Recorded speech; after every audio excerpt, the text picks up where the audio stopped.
Last night on his show, Tucker Carlson had a bit of a freak out, implying that someone was looking into his past. Take a look at this. Jeff Bezos had one of his minions, a mentally unbalanced middle-aged man called Eric Wempel, pull our dusty college yearbook and call around to see if we'd done anything naughty at the age of 19. That sounds like fun.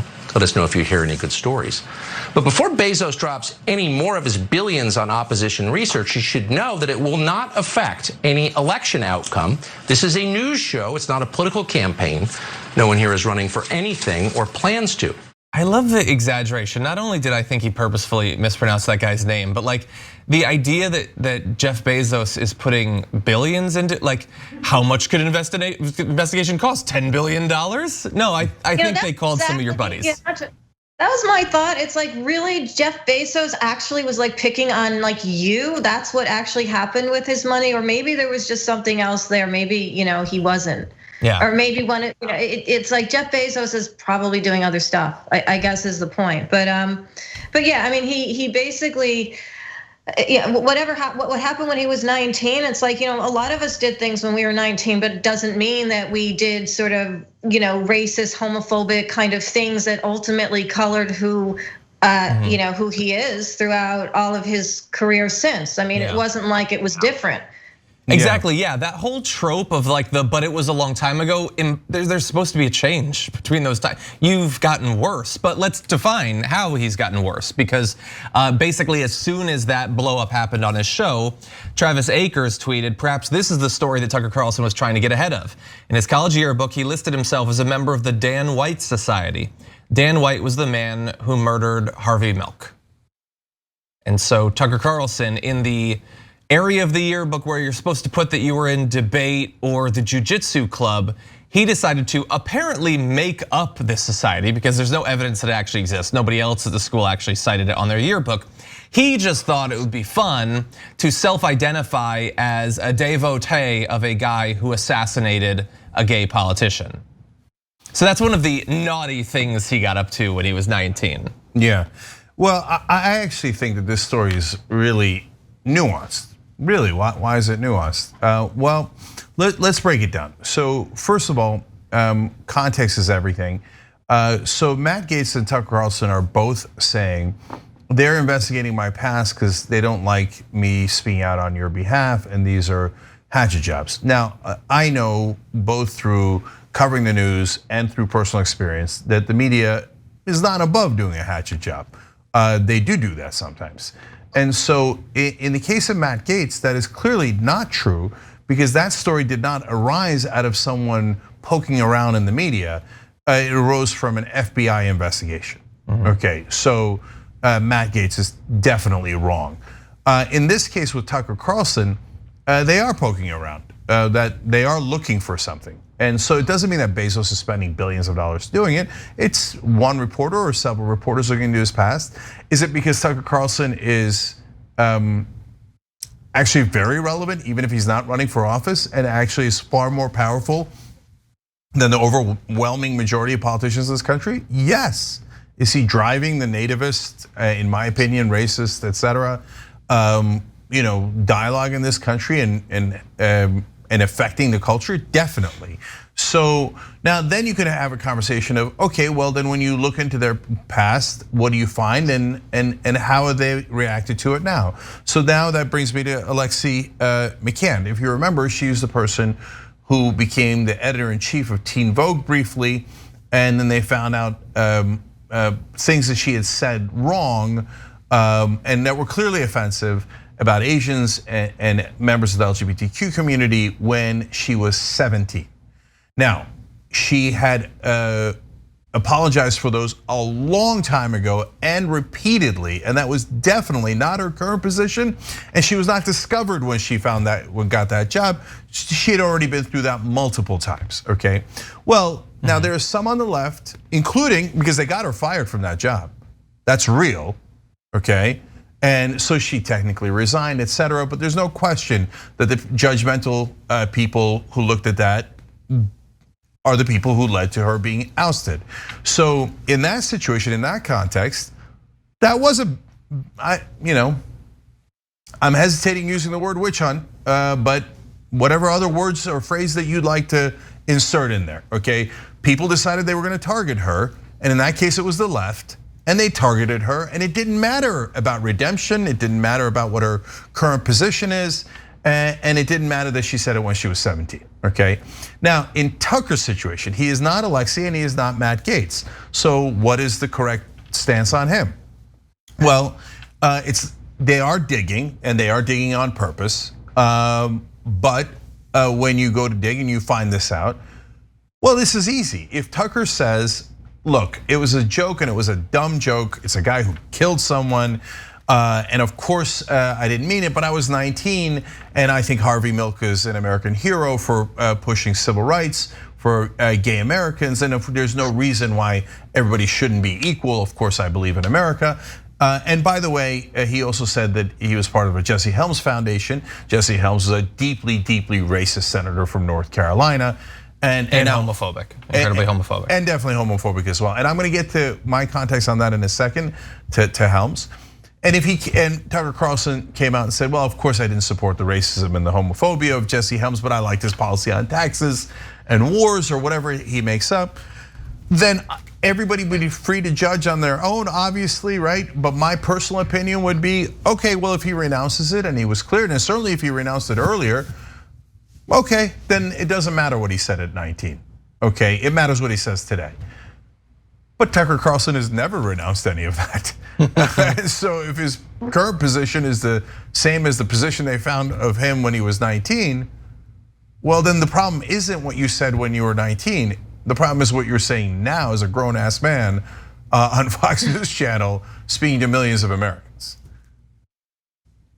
Yeah, and that was kind of the point I was trying to make, that like he has been consistent in the types of things that he has said, whether they are racist or sexist or homophobic throughout a lot of the years or most of the years of his public career, publicly in the media, not with respect to public office, and they're consistent with that association when he was 19. And you're right, people change. People do things, people go back and they rethink and they're like, well, that's not what I really meant, but here's what I think now, and that's fine. This isn't that situation. This is a situation where it's merely indicative of the types of things that Tucker Carlson says and the types of things that his audience responds to, but that are also poisonous in general to the idea of who we are as the better parts of America.